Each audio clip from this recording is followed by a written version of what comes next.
Welcome back, everybody. I'm very excited for this video. This is a very important topic to cover, and I think it's time because we're very close to having a new release, and that is going to bring rotation, and that's going to be very important for the game.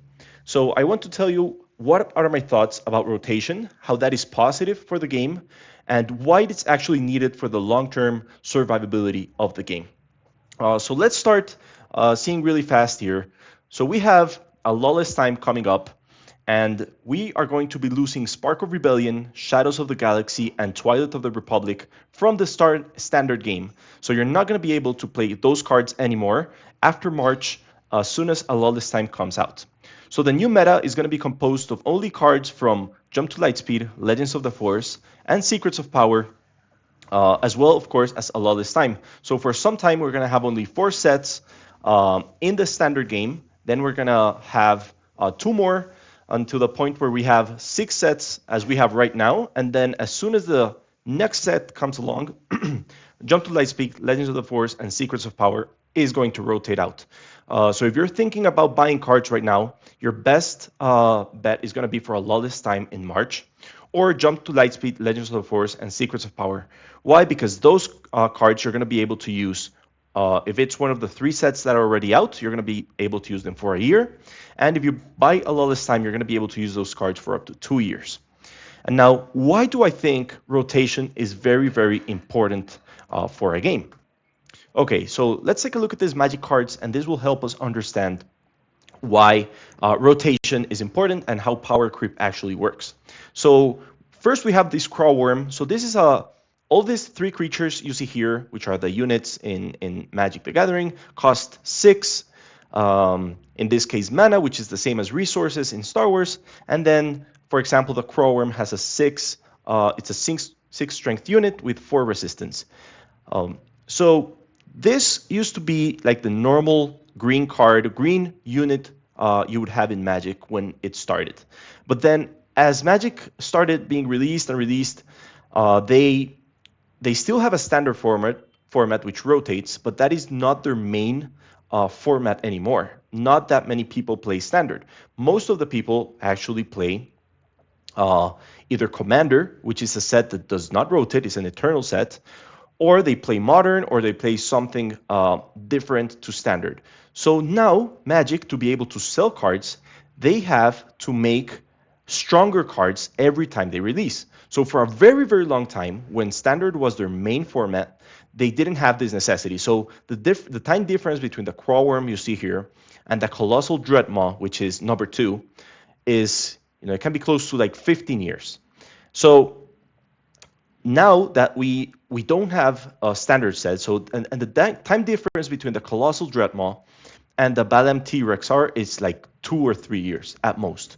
And let me show you what's been happening to the exactly same costed card, that can go in any green deck through time. So before they had rotation, a 6/4 for 6 mana was, like your standard. You could have some better creatures. This is just a common we're using to explain. So there could be cases where things were a little bit better, but not that much better. But then we suddenly have the same card, and now it's not a 6/4, right? It's a 6/6, and now it has trample, which is the equivalent to overwhelm, right? So because we need to be able to, people buy our cards. And this is just a very basic example, right? We're going to start releasing cards that are stronger than those you could be using right now in your Eternal decks that you had from before. And then only 3 years later, you have to start releasing something that's even better. So you're releasing the same card, right? It's a dinosaur. It costs 6. It's a 6/6. But now it also has trample. Now, when this creature enters, you gain 3 life, right? So it's like you heal 3 damage from your base. And then it has also Force Cycling 2. That is, if you pay 2 and discard this card from your hand, you can go to your deck and you can find a land card, which is, it's basically the resources in Magic. So, and this has to keep going on, right? If they want to keep selling cards, they have to keep making better cards each time. So the people that are saying, oh, if the rotation is killing my old cards, well, not having rotation is going to have the same effect over time, because what are you going to do right now with either your Crow Worms or your Colossal Dreadmoss. Well, you're not going to be using them in your decks because why would you do that if you can use a Balam T-Rexar that is better in every single aspect, right? So what they're telling you, the people are telling you, like, yeah, this is not worth to invest because your cards are going to be useless. I don't think that's the case because if there is no power creep, right, if they don't have to actually make the same card better, so let's take a look at what would happen, right? So these are some very good cards, right, that are going to be rotating out of the Star Wars set. So let's take a look here. We have Poe Dameron, we have Home One, we have Cad Bane. So these are all amazing cards, right? They see some competitive play, maybe Cad Bane less than the other two, but they're still pretty good cards that were decently priced, $20, $25.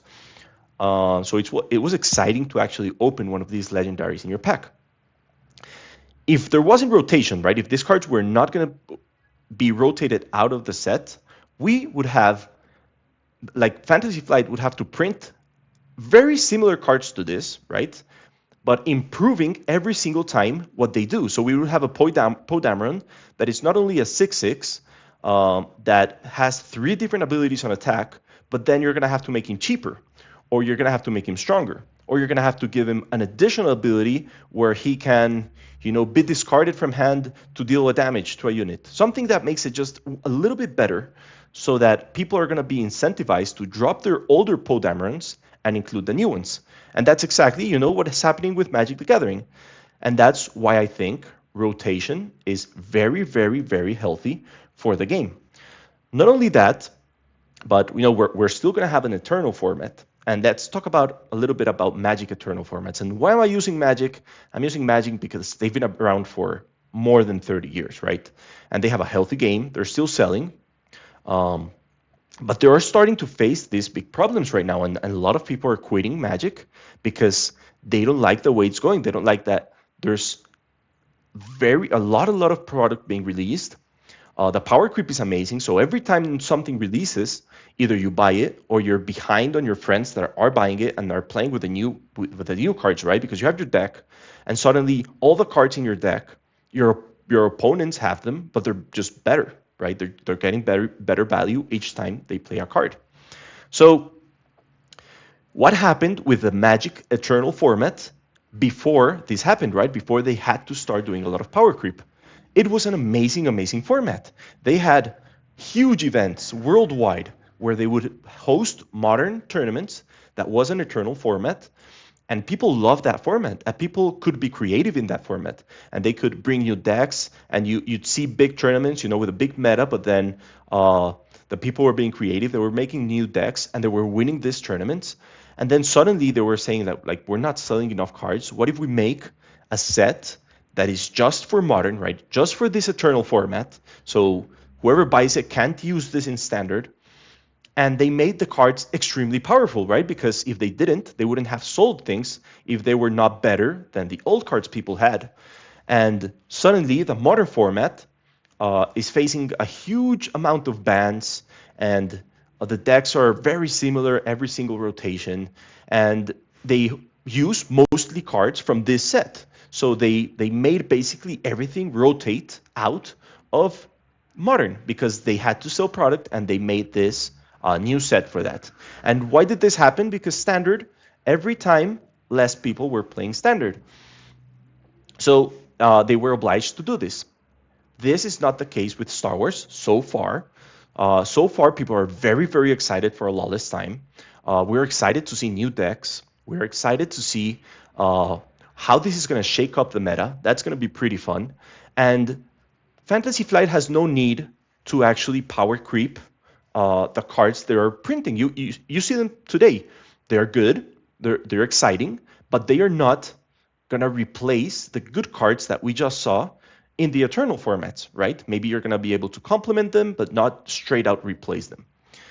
And what do I think Fantasy Flight should do better? And I think this is very important. And let's go ahead and jump to this point. And I think this is one of the big problems that is going on with Star Wars right now. And it is that product is just way too cheap, right? We have The only set that actually holds value is Spark of Rebellion, right? Boxes going in Amazon. Let's use Amazon as an example for $91, which is interesting for a store, right? If I buy this for $70, $68 from my distributor, and I can win 30 to 35% with a product, then that's pretty good. And then if I sell, individual booster packs, I get a bit more. It just makes sense for a store to actually carry this product. But what happens if they print cards that are not strong enough, right? Or something that happens like to Jump to Lightspeed and Legends of the Force. And there's a lot of things around here. It's not just the power of the cards. They're also printing a lot more product than it's actually being sold. They have prestige boxes, which are making a lot of versions of the same card. So that drives the price down. So the problem is you open a box of Jump to Lightspeed and you expect to get $20 to $30 in cards, right? Unless you hit like a showcase or something really big. And even showcases are dropping really fast in price. So, and the store is paying their distributor $68, $70 for a booster box, right? Maybe a bit more. And they have to sell it at $42. So they're selling on a loss, a big loss for a store. And people are also not buying.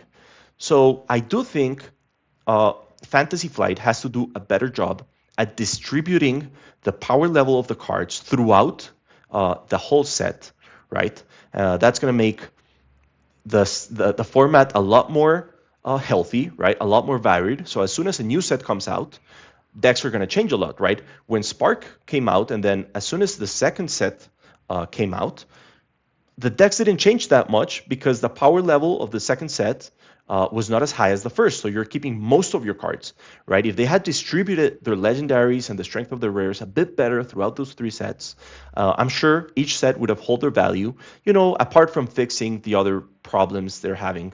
And they've taken steps, important steps, at solving this, right? They're changing the distribution of the boosters, that way increasing a bit more the value. We see that the legendaries in a lawless time so far have been amazing. So they're going to be pretty exciting to crack open. A lot of people are going to need them, so the price is going to be high. I hope, and I really hope that the next sets have good cards as well, right? They distribute it well, so that the same happens with all the cards. I think having $90 booster boxes is a lot more healthy for the game that, something that's happening like with Riftbound, right? Where they're not printing enough and all the cards are $80 to $90, the best cards, and it's very hard to get into the game. I think that's very bad for the game. Star Wars right now is very affordable. It has the best mechanics out there, in my opinion, of a card game.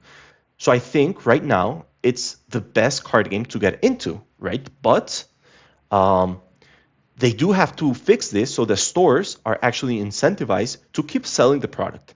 And I think a lot less time will bring a lot of stores back to try it out, give it a chance after rotation. But then the next two sets, and there's some better upgrades coming to the booster packs in the other two even, they have to keep it up, right? They can't be a failure like Shadows and Twilight in terms of price. I'm not saying the sets were a failure. I think they were fun to draft. They were fun to play. They were just not strong enough to keep up their value in the market, and that is a problem because if the stores don't want to sell this product, right, then the game is dead. There's nothing Fantasy Flight can do to keep this game alive if the stores do not want to stock it and do not want to sell it. And how else can we help as players, for stores to actually keep up ordering product? And right, it's of course, as always, support your local game store. If they have the box, even at cost, and that's $15 more than Amazon, try to buy from them. But other than that, go to the tournaments. Just keep showing up. Go play your store showdowns. Go play your whatever nightly day they have, Star Wars Day, so that they see that there's still an interest for the game. And I know it's hard for us as players right now, to make the commitment, make a deck, drive to wherever your local game store is, and then play for basically nothing because the rewards right now are extremely low, right? You're getting 3 booster packs that you could be buying on Amazon for like $2 each or less. But it's something, if we enjoy the game, as players, we have to keep doing that. And I am a store owner.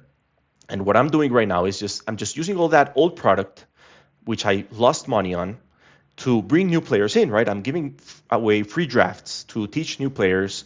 I'm giving them weekly booster packs of things that maybe are rotating, maybe even weekly packs of things that are still going to be in like in Premiere. Sorry, I've been saying standard. It's Premiere for Star Wars, but it's easier to understand that way when we've been around a lot of time with uh, the TCG world.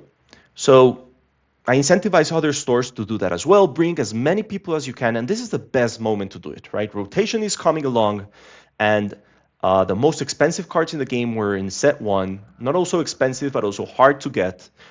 Getting any of the cards in Premiere right now, it's extremely easy. It's cheap, and the game, I repeat, is amazing. I love this game thematically, game-wise, mechanic-wise, community-wise. I've seen a bunch of you in Galactics, in Sectors, in PQs, and the community is just so welcoming, so fun to be around. So I think as a business decision, is a very good business decision to incentivize this game more.